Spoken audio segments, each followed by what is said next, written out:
Hello, in this video I will be going over some basics of pump operation for firefighters. In this video, making it perfectly clear, not going to be talking about the math, not going to be talking about the friction loss, and all the things you need to know when you're actually flowing water. This is going to be going over the main two types of pumps, the controls, how to switch the pump from, engage the pump, disengage the pump, drains, styles of pump panels, that kind of thing. In the summer, when it's nice out, I plan on doing a video with an actual fire engine out in the real world going over all these things I've gone over in the PowerPoint because I couldn't really find a decent picture of a pump panel that I liked that showed everything clearly and whatnot. So that will be coming, but it's like -10 outside and I don't want to do it. So that will be coming. I will eventually be doing the math and doing some math problems and friction loss. That's not this video. This is, like I said, just the super duper basic. Never ran a pump before, going over the basics. Over here, kind of already went over this. Types of pumps, the major components, controls, and what I would term, air quotes, pump add-ons. Stuff that pumps have, a lot of pumps have, but not needed for a pump.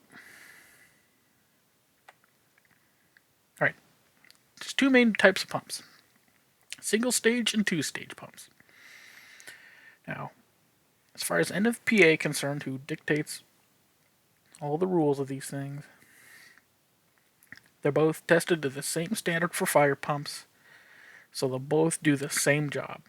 Just each one does it a bit differently. So with single stage pumps, at a given pressure, your gallons per minute you're getting out is directly related to your revolutions per minute. So if you're flowing 200 gallons per minute at 150 psi, let's say your RPMs of your pump is at 2,000 RPMs. I'm just throwing out numbers. If you wanted 300 gallons per minute at that 150, you would need 2,500 RPM. Because something has to give. If you want more flow or more pressure, you're going to need to put more RPMs behind it. That's all a single stage pump is. More engine equals more pressure or more flow. Two-stage pumps are different. They're kind of like two pumps built into one. They have two modes, pressure mode and volume mode. Volume mode works a lot like a single stage pump, where kind of two pieces of the pump are both working together to flow a lot of water at a relatively low pressure. Pressure mode, however, boosts, kind of double cycles the water, if you will, inside the pump. It boosts the pressure for a given RPM. Now, there comes a certain point where you're not going to be able to get the same amount of volume in pressure mode as you would in volume mode. So if you're flowing a lot of water, gallons, you use volume. A single stage is really good at volume. Two stage is different, in which if you're flowing a little bit of water or not a lot of pressure, like really, let's be honest, a lot of fires, you're not using the whole pump, maximum pressure, maximum flow. You're flowing a little here, a little there, running two hand lines, couple hand lines, that kind of thing. The pump isn't, maximum work. Two stages nicer for the pump and the engine, and a little more economical for fuel and easier on components. Because in pressure mode, instead of your 2,000 RPM, like you would need in your single stage pump to get 150 psi and 200 gallons a minute, you may only need 1,300 RPM to get that same amount, because the pump is boosting the pressure better than a single stage pump can. So it's one of those things. Both will get the job done. It's just which one is better for the task at hand. That is something you decide when you're building an engine. And then that fuel engine demand is kind of what I said with the two-stage pump. It's a little more forgiving on fuel economy and beating up the engine and RPMs, that kind of thing. So our picture over here, this is off an engine on my department. All trucks with pumps have this on the pump somewhere. It's the little ID tag. So it's got the pump model, serial number, transmission model, pretty kind of blah stuff, pretty self-explanatory. Date it was, made, date it rolled out of the factory. Gearing ratio for the pump ratio, that kind of thing. This is the important part we're going to talk about. Capacity is 1,250 gallons per minute at 150 psi. It is entirely possible to get more than, this 1,250 gallons per minute out of a pump. If you crank up your discharge pressure. But this is tested, like all pumps, to NFPA. And NFPA is worried about, this number right here. You can certainly get more out of it. But this is just, the baseline, rated for. Always something to think about. Like, it was tested at 600 psi. That's a lot of psi. That's like, I can't imagine a scenario in which this would ever be reached. But its max rated discharge pressure is the 400 over here. So there's a safety factor built in, tested into the pump, but it's rated for, you, me, normal everyday use for this 400 psi here, which is a lot of psi. Like if you're reaching this, something might have to change, because I've never seen it get that high. I've seen 120, 150. That's about kind of the day-to-day max I've seen, at least for me. Your department may have some big buildings, may need more, but that's a lot. So major components. The pump itself, which we just talked about. The pump shift. Valves, obviously. Pump primer. Engine controls. The pump panel itself, where all this kind of comes together. Drains. And the aforementioned add-ons. And like I said, couldn't find a lot of decent pictures. So there'll be a better, in-person video going over everything that I'm going to kind of be glancing over here. But that's down the road. So there will be more coming. But enough beating up on that point. Pump shift. This is in the cab of the truck where the driver drives. Ooh, I didn't notice that. Tunes. But, ADHD moment. But this is somewhere in the pump, or the cab of the truck. Sometimes it's mounted, I've seen a lot down by kind of your left knee when you're driving, kind of down by the steering column. I've seen a couple trucks where it's kind of like this one actually, kind of up in the center, kind of officers sitting over here, drivers over here, kind of up, where the big engine cowling is. It kind of wanders. But all modern fire engines are set up with this kind of standard panel like this. Older trucks varies. My truck, and when I say my truck, I mean I own a fire truck. A long story. Maybe we'll go over it for fun one time, but that'd be the one I'd be teaching you. It doesn't look like this. It's a far more kind of blah, kind of nondescript little T-handle switch. It kind of hides if you're looking for this. Similar position to where you'd find these, but not this big yellow handle with the lights and stuff. So, using this, pull up on scene, set your parking brake, put your truck in neutral. Neutral is important. If you try to flip this when you're in drive, it'll make the worst, horrifying, grinding, awful sound. You do it once, really quickly, and you go, yep, that was bad, and you don't do it again. It's a horrifying sound. It's bad for the pump. You're grinding the gears, basically, in the pump where it transfers from, driving the truck to driving the pump. You're grinding the gears in there. So always in neutral. You always want to wait for it to idle down.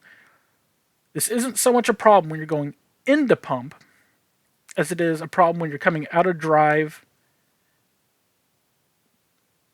going to neutral to switch it out of pump. Because you pump these in drive, which is down here.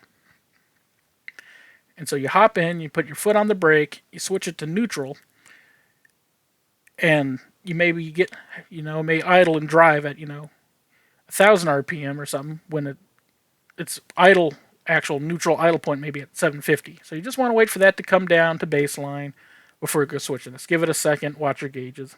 Nothing too crazy. Cover your brake. Yeah, you're in park, you're in neutral, but it's always nice just to have your foot on the brake, covering the brake, just in case something weird were to happen. Now, switching this little handle. I've had people who say you always take it, you pull the locking collar back, you go to this little middle position, you stop, you release the handle, leave it in the middle position for a second, then you shift it all the way down into the actual, pump and gauge spot.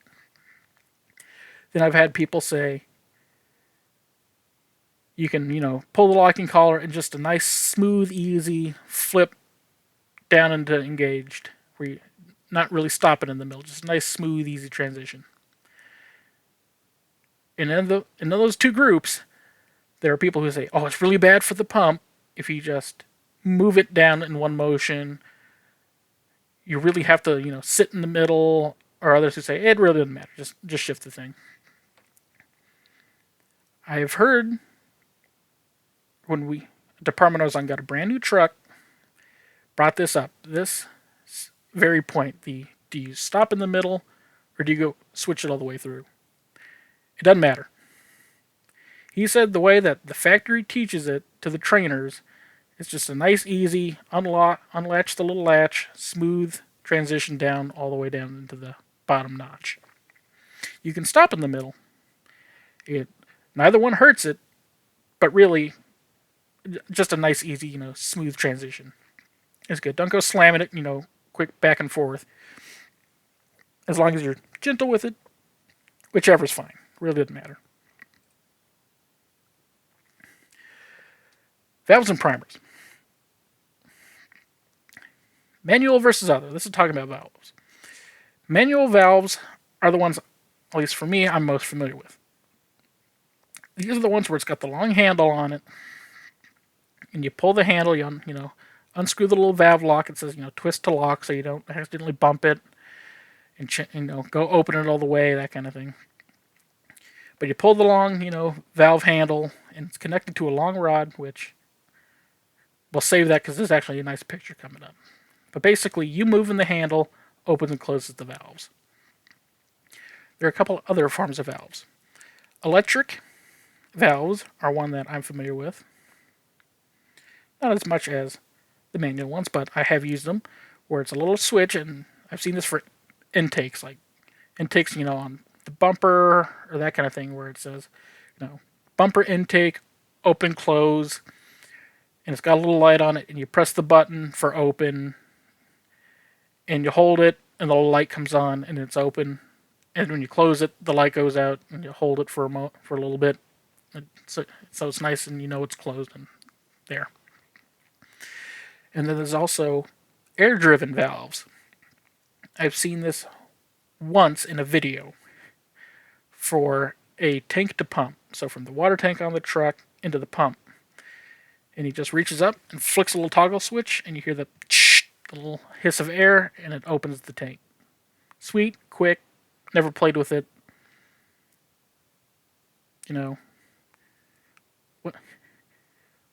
We'll talk about, all the cool features and, electronics and stuff here in a minute.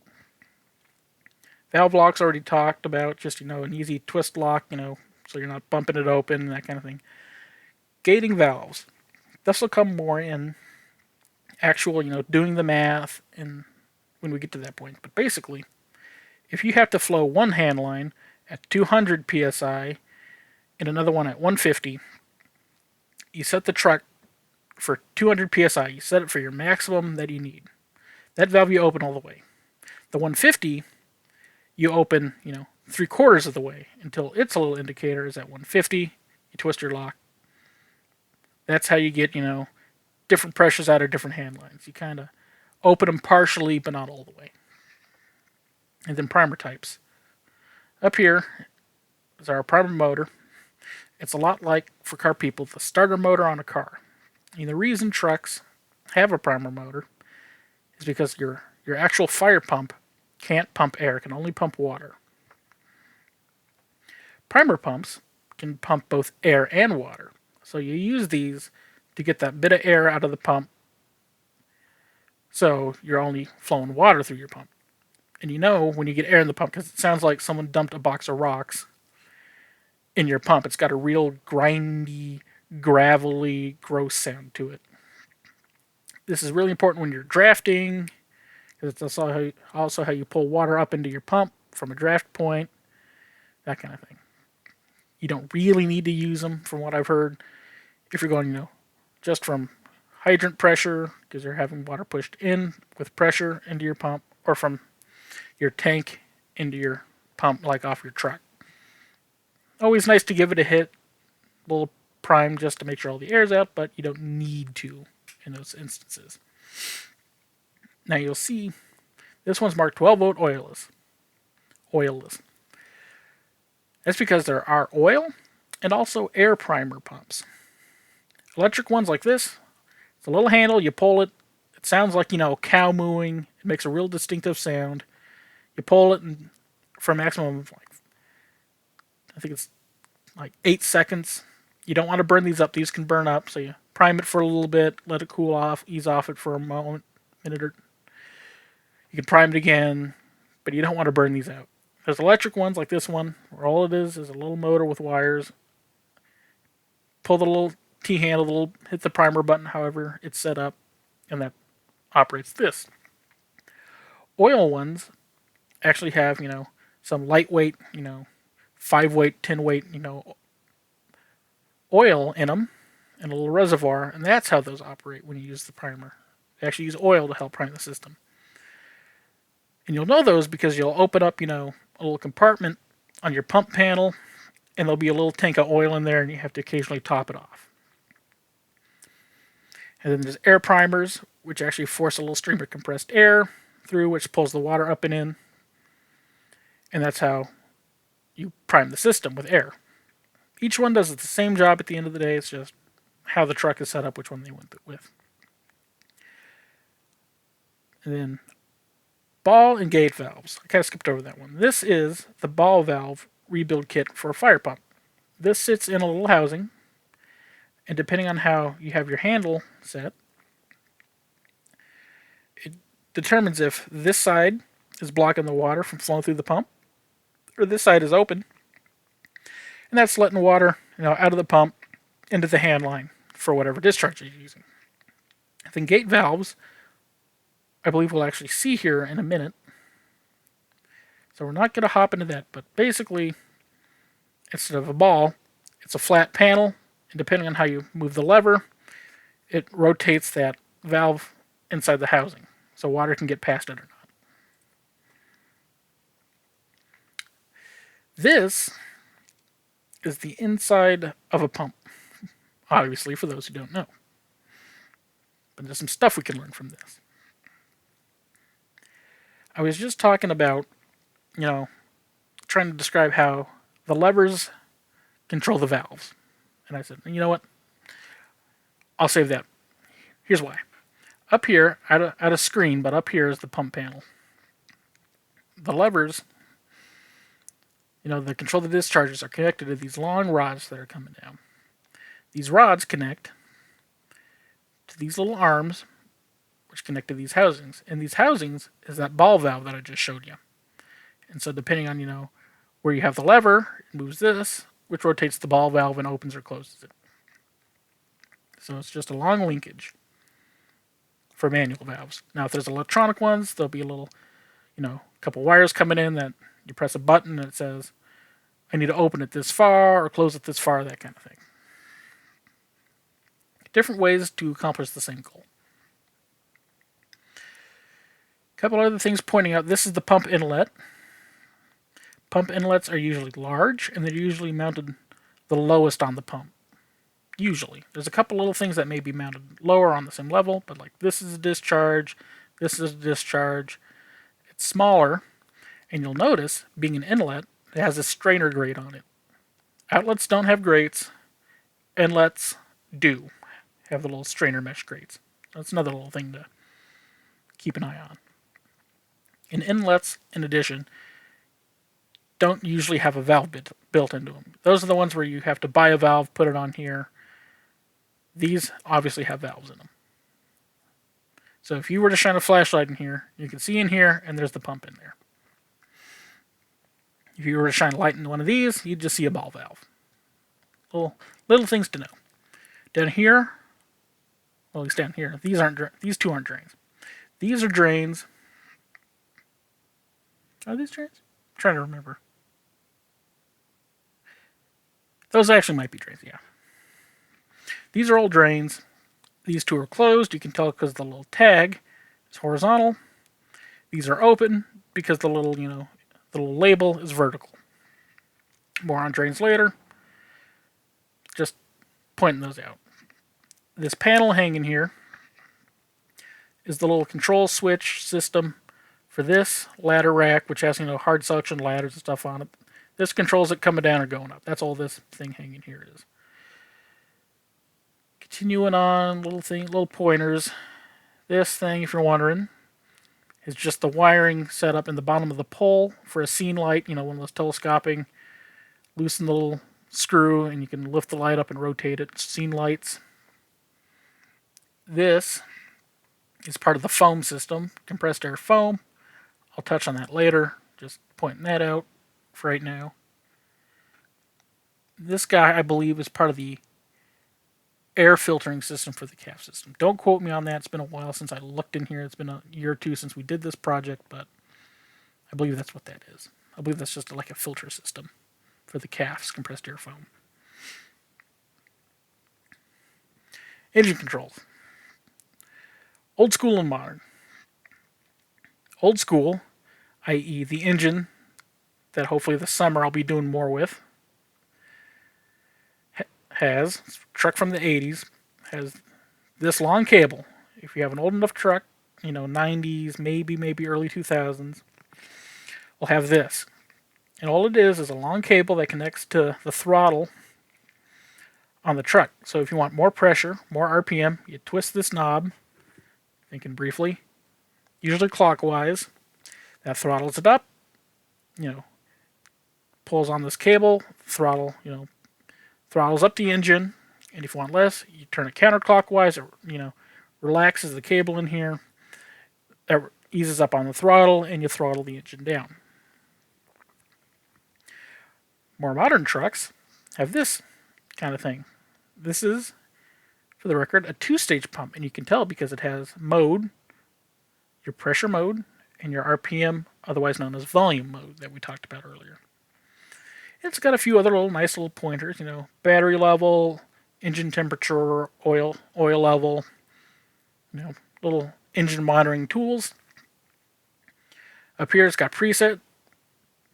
So if your department says, starting off we want 120 psi for our pre-connects, because that's what works, you can pull up, put the truck in pump, hit this button, and it should, set it to whatever, whether it be this 1245 or 120 psi, whatever the truck needs to do to get to that amount. This increase and decrease, that's for, increasing pressure or increasing RPM. Obviously, press and hold, idles up, idles down, that's what it needs to do. Mode is to switch between the two, pressure, volume. Menu, silence alarms, bring them, further menus. Idle is so if you don't want to, press and hold the throttle down button, you press idle. It's like the emergency, oh no, something has terribly gone wrong, a line has burst, there's a malfunction with the truck, it's running away. Press idle, that'll dump everything.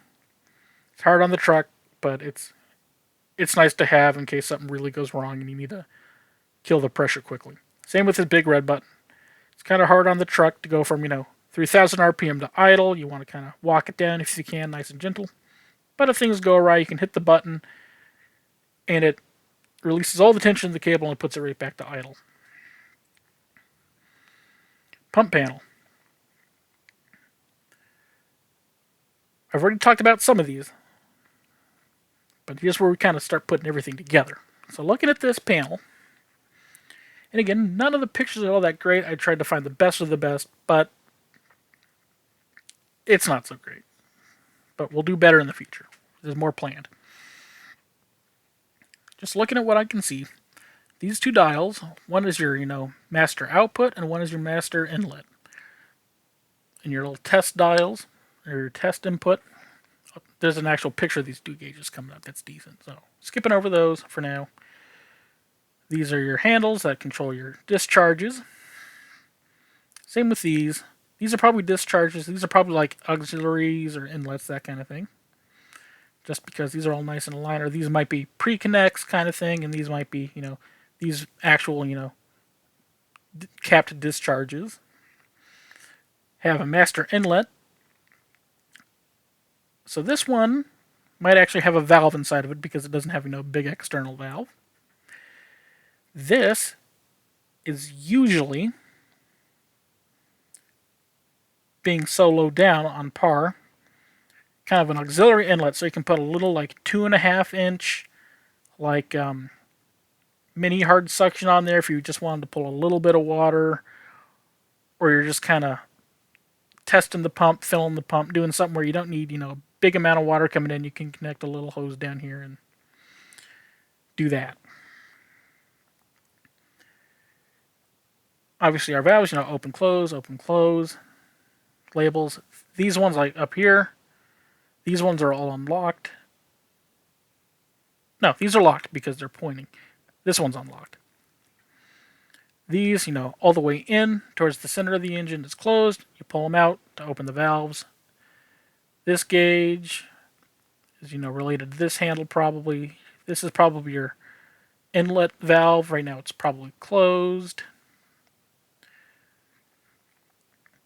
But just kind of giving it a once over. It looks complicated at first, but then you start to notice, well, all these by themselves are probably related to these guys. Just based on location, based on how these don't really have any associated gauges. Because when you come down here, this little handle probably owns this little gauge just by proximity. This handle is probably owned by this little gauge by proximity. So everything is kind of laid out in a way as best they can to make sense. They're not going to put, the gauge for this handle over here and the gauge for this handle down here. It wouldn't make sense. So everything's laid out with a purpose. I talked about those, the master intake and the master discharge. Those are the two biggest gauges on the truck. And they're pretty much always side by side together. And which one does each mean? Master discharge. Ooh, these gauges need to be calibrated. Maybe. No, actually, they look alright. Discharge, obviously, discharge, that's what you're pushing at. So that'd be, we're pushing at 200 PSI. That's the big one you set for your biggest demand. When we were talking about gating valves, this would be the one you set to the 200 instead of the 150. The 150 you would set to that hand line, but this is the one that dictates the maximum amount of pressure you're pushing out. Intake is special. That's the water coming in. And you'll see this gauge goes down to negative 30. Discharge, you're thinking briefly. No, you're never going to get a negative number in discharge. You can't put negative pressure out of a pump. That's not how they work. However, your intake can be negative. That's for rural departments or when you're drafting water. Because when you draft, you have to pull the primer and you're kind of sucking water out of a source. So that's how you get a negative number. If you're running off your tank, you're probably right around 0. Because you have your water on it, you're not trying to pull water out of something, and you're not having pressure come in. Because you're using onboard water.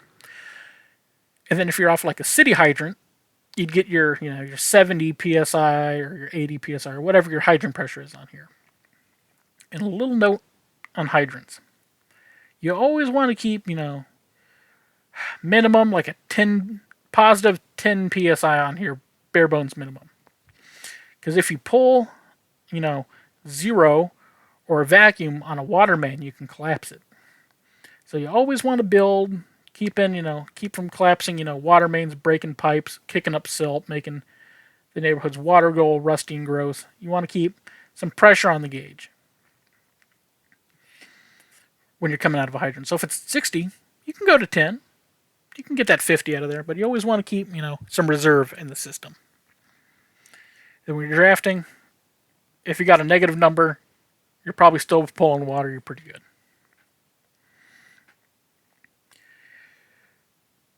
All right. Wait a minute. Oops. Go away. There. Yes, locations. I knew I skipped something over here. Pump panel locations. There's 3 main ones that I've seen. Well, 4 ones.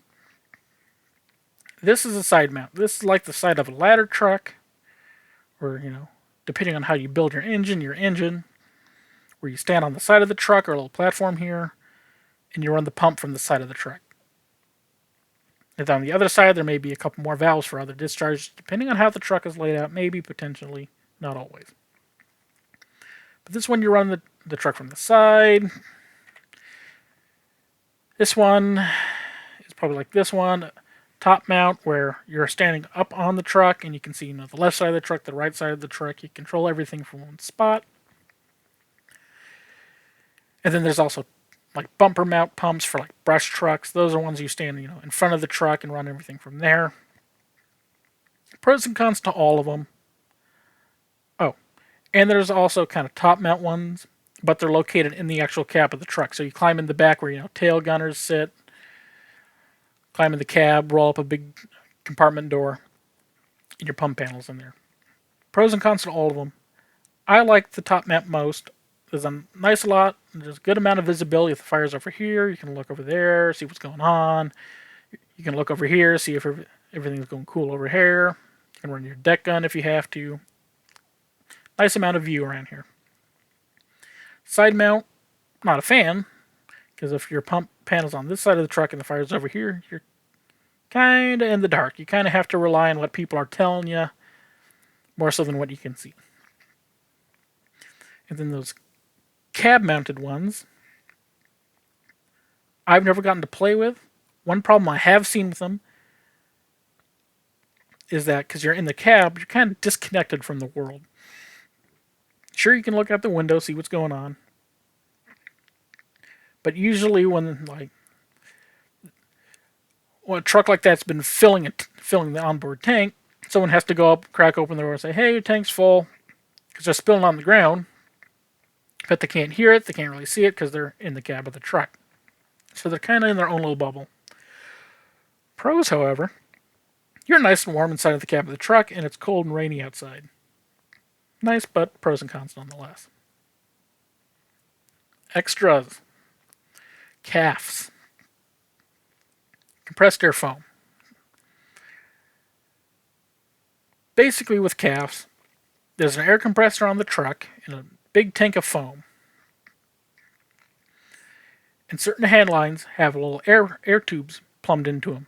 So if you want to run foam, you just select, a discharge that has foam, cross-link with foam. They're marked. In fact, this one has CAFs, because you can see your water tank level. This is the one just full of water. And this is your little foam tank. All these discharges, you can even read them down here, say foam, foam, foam, and they also have little red tabs with foam. So foam discharges are marked with foam, usually red. And basically what that is instead of having to use an old school adductor, screw that onto the side of the truck or in the hose line and, plop the little tube in the bucket of foam, you can just set, I want this foam discharge to run, 3% of foam. Start, foam comes out. You can monitor your foam tank. Someone climbs up top, dumps more foam in. Nice, simple, takes a lot of, the leg work out of running foam. As long as there's foam in here, you set it to where you want it, foam's coming out, everyone's happy. Drains. Two types of drains on a fire pump, automatic and what I would term controlled. This is a picture of a controlled valve, or a controlled drain. You have to get down off the pump panel and open it for water to drain out of the hand line or the pump or whatever you want to drain. And automatic valves are what they say. I have a couple on my engine, and all it is a spring-loaded little plunger and a brass fitting that screws onto the end of the drain tube for a crosslay, for example, like mine. And when you're running pressure to it, it forces the valve closed because of the amount of pressure running in the system. So close it, you spray your water, you fight your fire, you do whatever. You idle down the truck, you're cleaning it up, you're picking up, getting ready to leave. You idle down the truck or close the discharge. Now all the pressure's gone. The spring can open against the now non-existent water pressure, and the water drains out of the system. Don't have to think about it. It drains when it's time to drain. Failures. It's kind of a loaded question. I've never seen... Okay. Drains can wear out. You do a pump test, a vacuum test on your pump every year. There's a leaking, drain somewhere. You're getting air back into the system. It's not holding its pump pressure. It's not holding its vacuum. You got to replace. That's a wear thing. What I was more thinking of is you put the truck in pump. All your drains are closed. Everything's cool. You're pumping water, or you're trying to get a prime, and you're fighting for a prime. You can't get it, or you're flowing water, and there's a big puddle under the truck. Water's coming out of somewhere. What's going on, Check your drains. Especially rural departments that are sucking out of like ponds and streams and kind of that gross water you wouldn't want to swim in kind of thing, that smelly, murky water. If you get a little silt or a little weed or a little something makes it through the pump, those screens are big. You saw the strainer screens. You can always get a little bit of silt in there, or a little bit of pond scum or something. And if you close a drain, there happens to be a little bit of grit in there, you may not get a full seal. So if you find, hey, there's water coming out where I can't get a decent, vacuum. It was working fine the other day, and now it's a problem. Check your drains. Crack them a little bit. Run full a little water out of them. You don't need to dump a whole lot, but if you can maybe flush whatever's clogging a drain out of there, it may seat a little bit better. So it's something to consider. Seen it happen a couple times. Not really city departments because their water is usually cleaner, but little hint kind of thing. And when to use. Obviously, when you're breaking down, you're draining hand lines, you want to use them. But more so master drains and pump drains. A lot of departments, most of them in fact, run wet pump, which is there's water in the pump all the time. You don't have to prime it. If you're using hydrant water or tank water, it's just a little nicer, a little bit more convenient. This is a winter thing. It's -10 outside. You don't want water to freeze in the pump because that breaks pumps, cracks pipes, makes really expensive problems. That's when you'd use a main master drain, main drain. Freezing water, that kind of thing. That's when you have to use them. Your department may be different. You may live in a warm area, but you just keep it drained, keep water from sitting in there for too long, kind of thing. But at least around here, most places run wet pumps until it's really cold outside, and then they run dry. And then when you open these, get back to the station, whatever, let it drain out, close these right away. Well, not right away, but when they're all nice and drained and dry. Nothing worse than opening these, forgetting about them, then the next shift comes on, doesn't notice them, then there's a fire, and they're trying to get a prime or flow water, and there's water pouring out because this didn't get closed. So drain everything, make sure everything's drained, but then close it right away. So try to keep from forgetting, sticking someone with a little speed bump in the process, because in the heat of the moment, you may not be thinking, oh, there's a drain open. You'll be thinking, why is there no water? This is nonsense. Why isn't this working? This should be working. Yeah, probably pretty boring for those of you who've been firefighting for a while or may have probably taken an MPO class. Really boring and really unnecessary, but gotta start small to work big. There's more coming in the future, but that was the very, very basics. Anything you'd like to see, let me know in the comments. Other than that,